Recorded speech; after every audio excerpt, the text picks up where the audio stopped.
Danger lurks among us in the form of a creepy place that's attracting curious teens. Yeah, they go there for fun and to party, but police are convinced that somebody could get killed. Tonight, Fox 2's Robin Schwartz exposes what's really inside.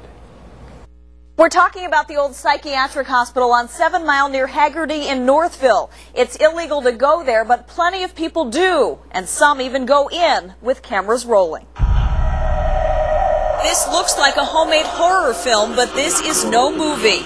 It's a real-life nightmare, a scary attraction for thrill seekers or the curious, many of whom are teens. How many times would you say you've been in there? A couple hundred, like 100 or 150 maybe. That's a local teenager, and he's not alone. Police say this spooky place is a magnet for mischief, a place many teens come to party. And they come in groups to sneak around in the underground tunnels beneath this old state-run mental hospital and check out what's inside the abandoned buildings. There's a lot of files, a lot of information, a lot of old things, a lot of hospital things. You can learn a lot about the past of psychiatric use and all that. It wasn't hard to get in. You just climb in a window, all the windows are broken, or just walk right in the door. These people who've been all over the old facility are staying in the shadows. One of them shot this home video and has even been arrested for trespassing. But he wants you to see this footage because he's convinced the old hospital is a death trap. Kids get lost in there.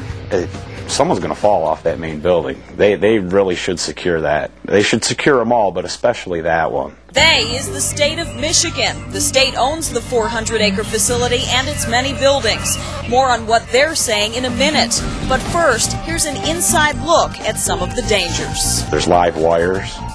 There's flooded tunnels. You know, they're flooded up to your knees. And when you've got live wires in flooded tunnels, that doesn't work out very well. Listen to the hum of an old transformer and just look at this place. There are countless hazards like asbestos, broken glass, buildings that are falling apart, even syringes and other medical supplies that were never disposed of. It was a hospital. Everything that you can think of that was in a hospital at least was in this place. They didn't take any care to clean any of it up. They just left. There's also the danger of just getting lost. Look how dark it is in some areas. Pitch black. This group who went in to trespass actually had a map to get around. But police have been called to search for kids who disappeared here for hours. It's the most dangerous thing you're going to come across in a suburb. And I don't know how else to explain it, but it's not somewhere you want your kids to go. Now you've got to be wondering, why isn't something being done out here? Well, there are some security measures in place. The state has hired a private security company to monitor the property. There are also surveillance cameras and lights are kept burning in some of the buildings. But police were called out here 15 times last year to make arrests. What would it take to stop kids from coming here? It would probably take the place being torn down. There's really no way to stop anyone from going.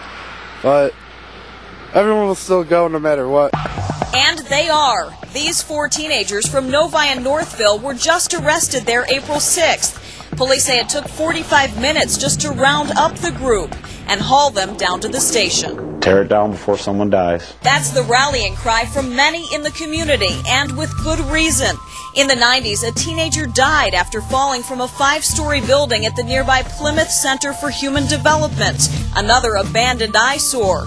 It was finally removed 5 years ago. I think, the security personnel that we have on scene or on the site are adequate. Could we have more? Certainly. Would we still have trespassers regardless of how many security we had on the site? Probably. I think what the state wants to do is what's the best value for the state of Michigan. And the best value for the state of Michigan is to be able to sell this property. The best value would be to sell, but there's one big problem. The way the state tried to sell the property is being challenged in court. There's no telling how long it will take to resolve the legal mess. So the buildings just sit there. Tearing them down would cost millions. They can either spend it on tearing the buildings down now, or they can spend it on some poor kid's funeral later. They're going to get sued. People are going to get hurt there. There's no way around it. The state says it's getting tough on people who trespass. They're even trying to go after the police for taking us on the site so we can show you the dangers. But the word is out and the pressure is on state leaders to do something. In a strange twist, the teenager we interviewed for this story died suddenly over the weekend from a drug overdose. His family wants to send a strong message to kids about the dangers of drug use, a lot of which goes on at the old hospital. Now, that young man's death was a tragic coincidence, did not have anything to do with the state property.